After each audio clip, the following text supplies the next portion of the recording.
Assalamualaikum warahmatullahi wabarakatuh. Saya akan bikin mal lubang atau mal pengeburan cangkar burung menggunakan paku. Sebenarnya saya sudah pernah bikin, tapi pakai penggaris, pakai pulpen. Kali ini saya coba pakai paku biar lebih cepat.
Ini adalah bahan 10 sangkar burung kenari untuk indukan pesanan Mas Arif yang sudah saya lubangi menggunakan mal ini.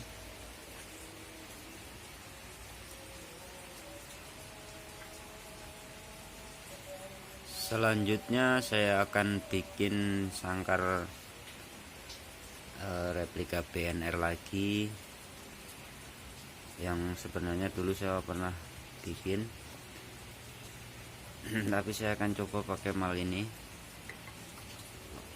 Oke, sampai jumpa di video-video saya selanjutnya, dan terima kasih banyak yang sudah subscribe, dukung channel ini. Saya ucapkan terima kasih banyak.